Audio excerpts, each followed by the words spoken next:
Bernard de Montreal. Preparatory Communication Number 6. The Astral Plane. The astral plane is a layer of energy that is part of the consciousness of all evolving beings who have gone beyond the animal stage of evolution. This energy plane contains specific properties that give it the quality of representing, in the world of consciousness, a wide range of images created in the experience by evolving beings. These infinite images are the basis with which these beings interpret the inverted world of matter. In this layer of consciousness, the relationship between light and the forces of gravity of the cosmos is totally suspended, so that the gravity that is used in the universe to hold the worlds together has no power. And this lack of gravity's power in the astral world, or in what is called the astral plane, allows it to create, or be recognized as being a world of imagination where all possibilities exist, and where all realities are conditioned by acquired experience. This energy plane is extremely important for evolution, because it serves as a reserve for all forms of emotional and mental experiences gathered by a humanity that needs, in its evolution, of all categories of experiences to explain to the spirit of man, to the ego, the symbolic values of his experience. The astral world is not a real world, but it is a world that contains within itself all the possibilities of reality. I will explain. The possibilities of reality are the probabilities programmed into man's life plans, in the future as in the past, in order to allow him to interpret as well as possible the different aspects of his life, in relation to data that are imprinted on him in the unconscious mental when he is in a state of sleep.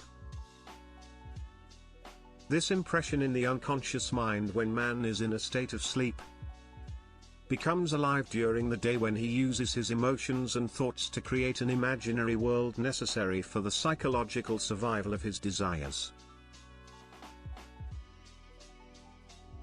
The astral plane is a vast range of possibilities that contains all the possible and imaginable conditions that a man needs to eventually conquer the distant peaks from the Mercurian consciousness. This Mercurian consciousness appears in our human system when man has developed his mental body sufficiently to be able to retune the natural intelligence of his animal consciousness with the data of a higher evolution that are necessary for him to progress in the great schools of the cosmos, when he has finished his survival on the physical and material earth.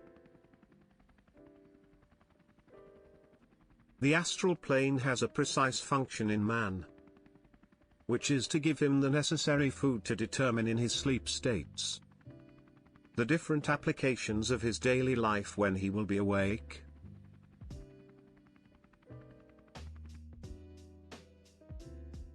The astral plane is generally poorly conceived by man, because man sees it only from the human point of view. However, the human point of view concerning this energy plan is a point of view that is already astralized. That is to say, the human point of view is already colored by the fact that man belongs to the astral and still lives at the level of the astral consciousness, both in awakening and in sleep.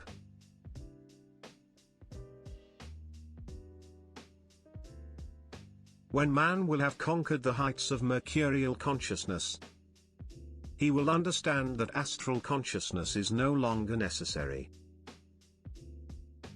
because this consciousness contributes to the decrease of mental power in man and serves at a stage of his evolution that he is about to complete. One of the interesting aspects of astral consciousness in man is that this consciousness can serve beings both in dark regions, as well as beings in regions of light.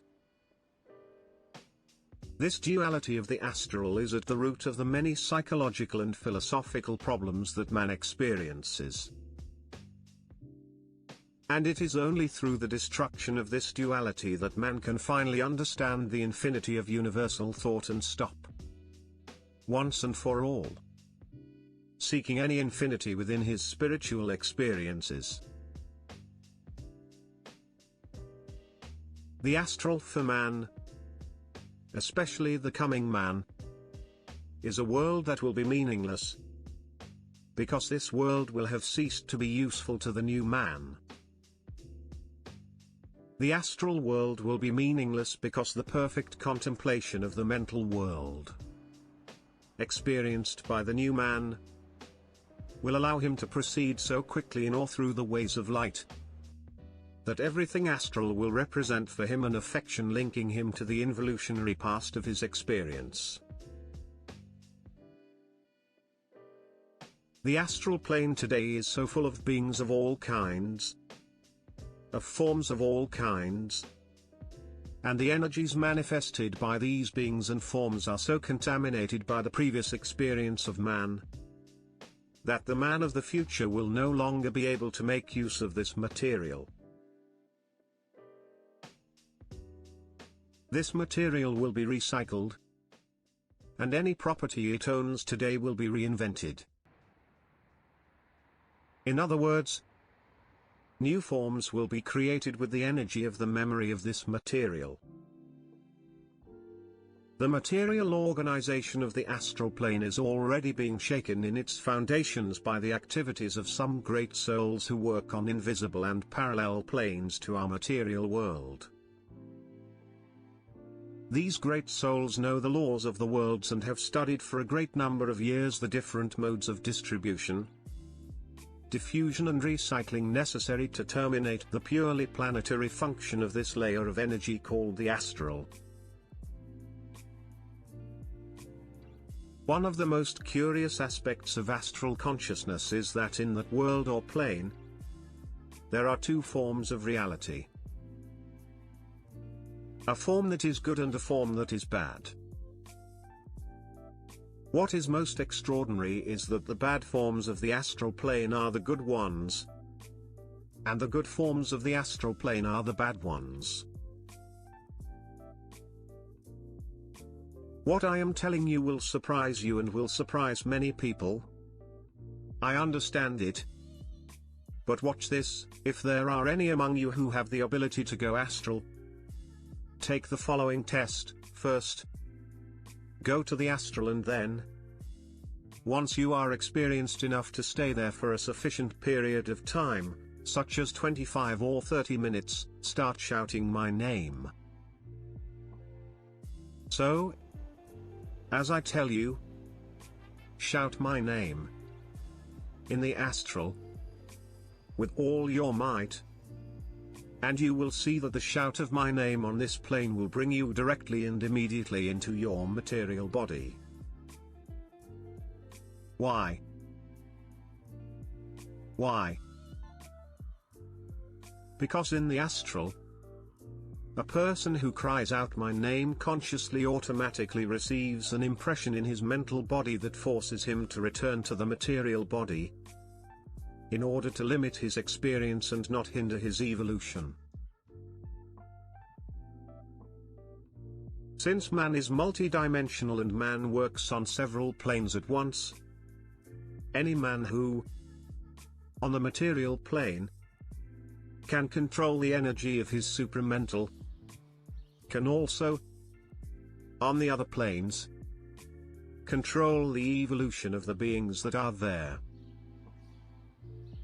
And it is because of this situation, this power if you will, that some men help the evolution of humanity.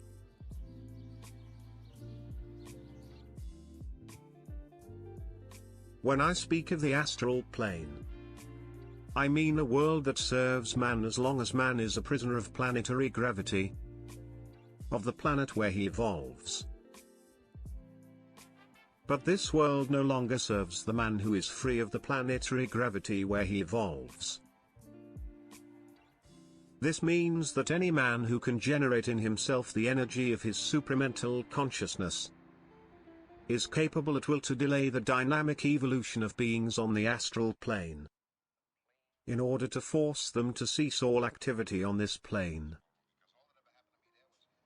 And these beings with whom they work in this direction are automatically part of the same evolutionary group on the planet to which this man is attached to.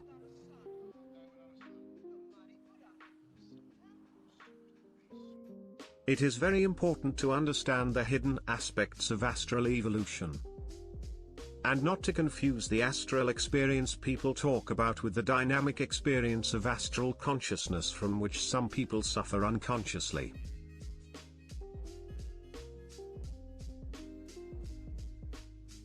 Many people believe that the journey in the astral is a benefit for man.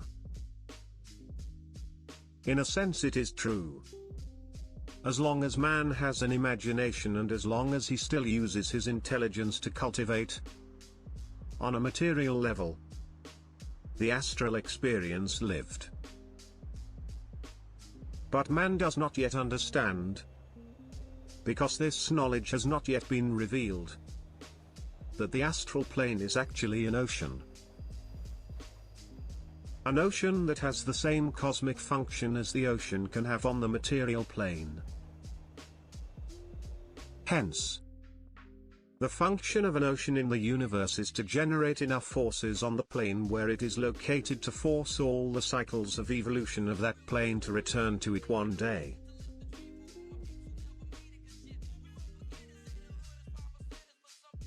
The same is true for the astral. The astral is made in such a way that it forces, without human beings being aware of it, all of them to return one day to an inferior consciousness. Because all the currents of the astral, all the forms in the astral, whether good or bad, are directly affected by what can be called the forces of time. However, the forces of time are very powerful currents of energy that prevent man from entering the light and keep him trapped in his illusions. Notice that illusions are extremely important in the functioning of the universe because they have the gravity necessary to generate enough forces on the lower planes to contain what you call human time.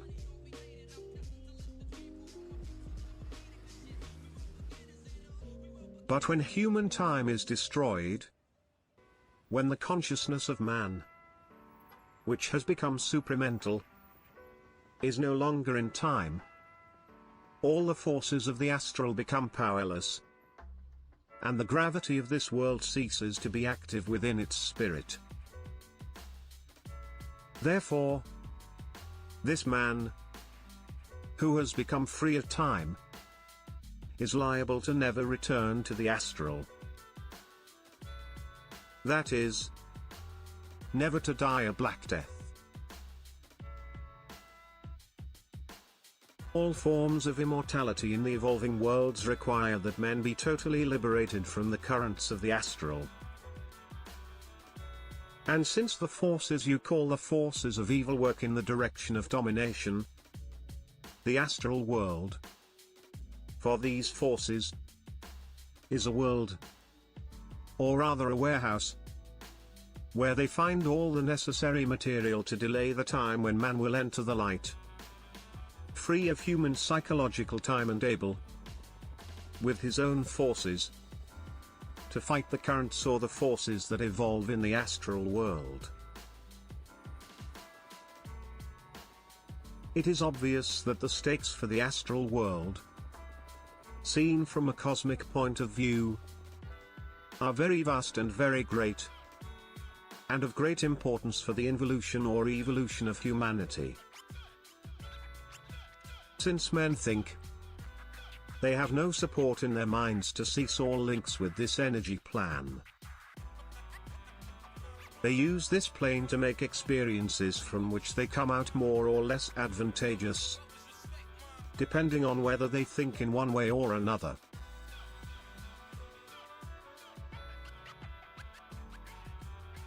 The experience of the astral for man was an important phase in its evolution because it allowed him to understand certain things about the nature of other worlds. But other worlds are not necessarily reality. These worlds are part of the material organization of all decadent energy in the universe, created since the movement of Luciferic intelligences in absolute spaces.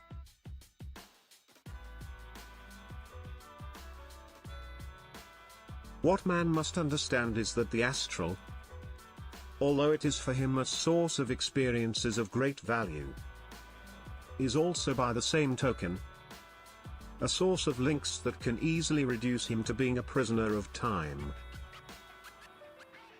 Now, if man is to penetrate the light, if man is to be free, if man is to be able to use the energies of the soul and transmute the energy of the planes, according to whether he is to build or destroy, his mental understanding, that is, his pure understanding of the function of these planes, becomes necessary.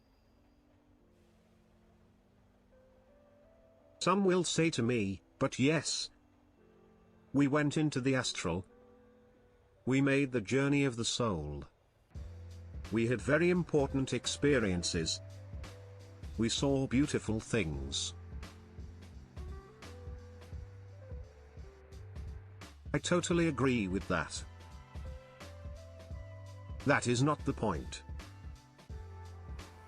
The point is that the astral world, the astral plane, the astral consciousness, whatever its virtue, whatever its value or importance in your personal life, represents on the cosmic plane, represents in relation to the great Mercurian schools, a point in the evolution of the cosmos where the unusable mental matter was to end up.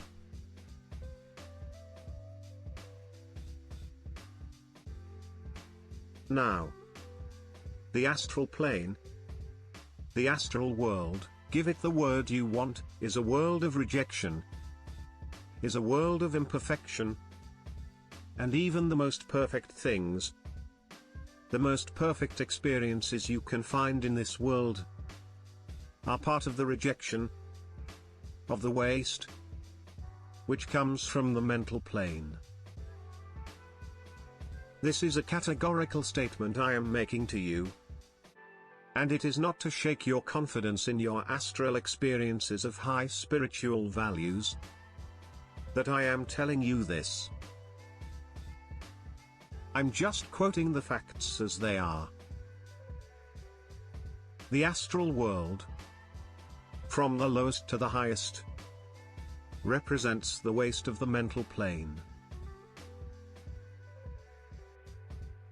Once you have entered this, you can submit yourself to another experience if you wish, come back to the astral plane, stay there for a long time, and contemplate in this plane what is, for you, the highest in vibration. And at that moment, ask your mind to make you see the light of the East. And you will see that everything in the astral where you are will disappear and only this light of the East will remain before you. This means two things. This means that the astral plane, whether beautiful or not, represents a categorical dimension of mental reality. And that this categorical dimension of mental reality is subject to instantaneous temporal stopping as soon as it is confronted with the light of this mental category.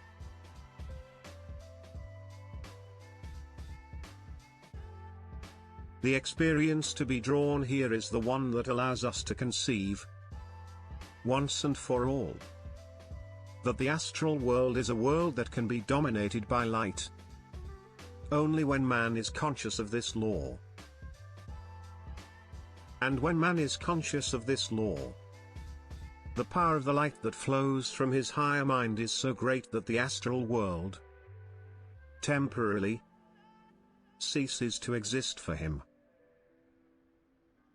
And if it ceases, This world, to exist for him, it can cease for a whole humanity. It can cease for an entire race, for an entire planet. It can cease for an entire galaxy. And when this world ceases, the forces that use this world to delay the evolution of man will no longer have any control over man. Because man himself will already be out of this plane.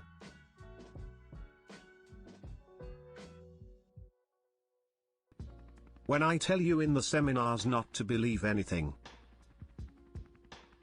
it is here, in a case where experience is inevitable, that one must know and understand what it means to believe nothing. Occultly speaking, not to believe anything means never to be affected emotionally or mentally by any form, whatever the form. Only when you are no longer affected by any form will you be able, with the greatest ease in the world, to move about in the mental world and recognize the most abusive aspects of all the lower worlds on the human consciousness. And it is at that moment that you will understand why any initiation that leads man to confront his inner reality with his psychological reality must impose on him the total experience of doubt and the total experience of psychic isolation.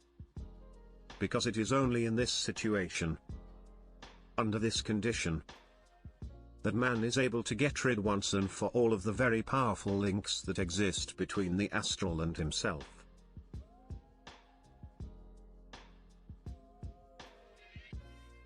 When you see in the astral plane souls going here and there, what you see is only the memory of these souls, not the souls themselves. Because if you saw the souls themselves, you would automatically be forced to penetrate their secrets, since the souls have no barriers between them. They have no secrets from each other.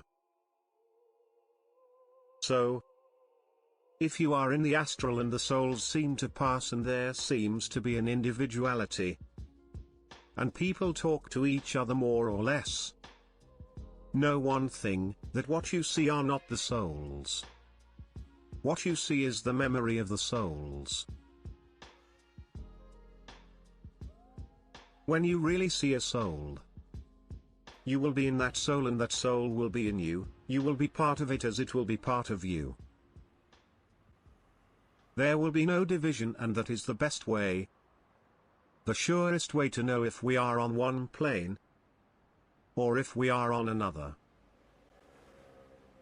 It is so real what I am telling you, that if one soul did not have the power to be in another soul and vice versa, love would not exist in the world.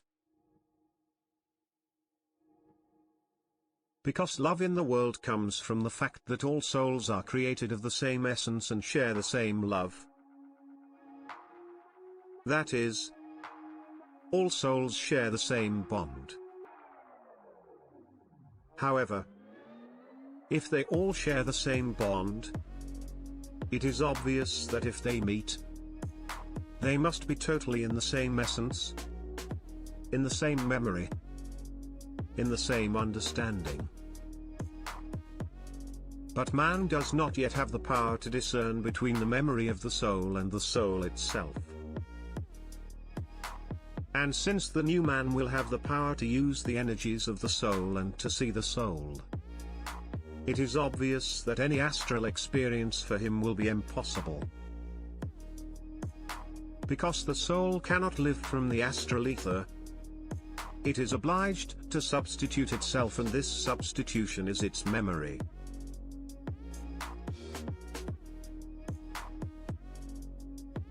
There are constantly errors in Western and Eastern esotericism because esotericism on planet Earth is a philosophy, an experimental philosophy. And all experimental philosophy comes from experience. However, The experience is not absolute but always relative. Because every experience is made, lived, within a form. It is only when the being is in a totally free state of form that he can deal with the relativity of experiences and project them against a pre-experiential, pre-personal version of reality. As long as man must learn, he is subject to the laws of experience. As long as he is obliged to conform to the forms of this experience, his knowledge is afflicted by it. That is why I often say that knowledge is an illusion. Not because knowledge is not good, but because knowledge is part of time.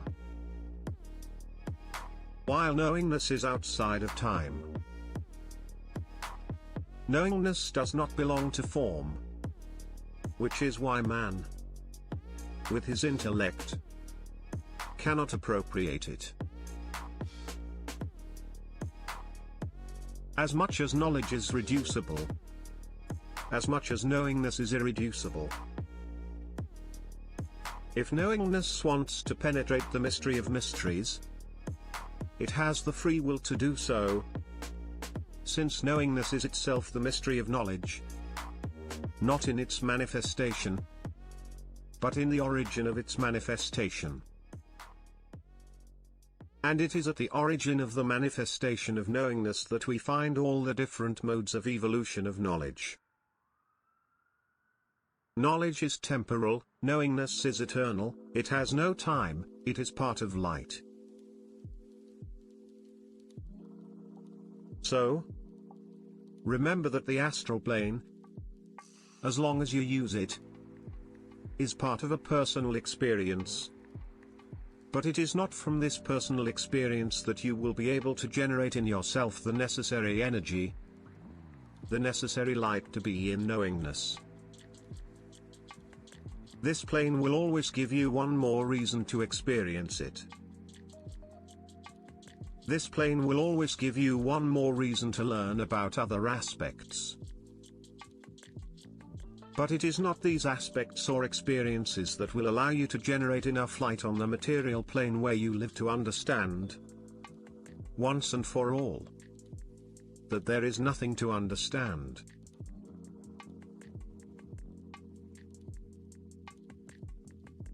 It is in knowingness that you will be able to realize that the worlds inferior to the soul are worlds that the soul uses for the evolution of the ego. That is, for the evolution of its memory, that is, for the dynamic understanding of the inferior worlds to which it is only entitled through the experience of the ego.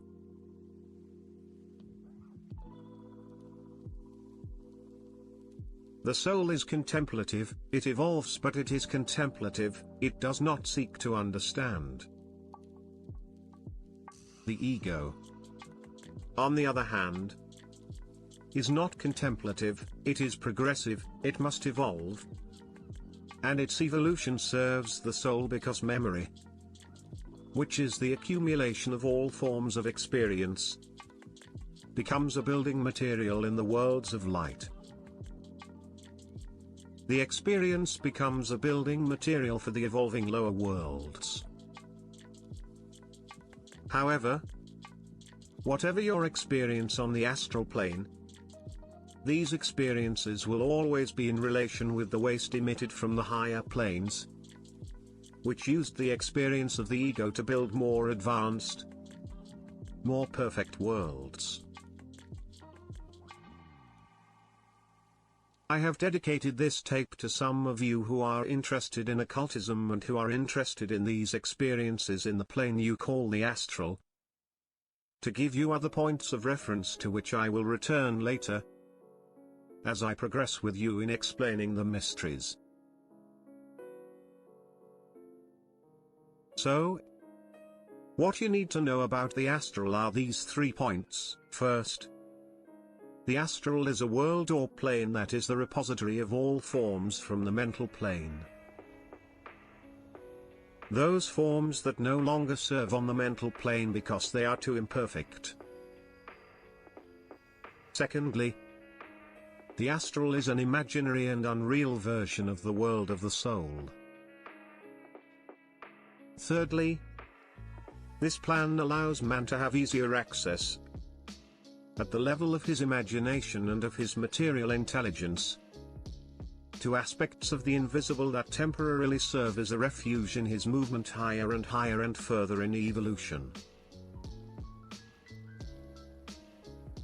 So, if you go into the astral and are given work plans, know one thing, that these work plans are also part of your astral experience. The plans are real and your activities in relation to these plans allow you, little by little, to develop certain links with intelligences in these plans. But the links you are developing with these intelligences will one day have to cease, because these intelligences too will have been led to go beyond the functions of their duty, to come to realize the more perfect attributes of the Mercurian consciousness, which is also in evolution.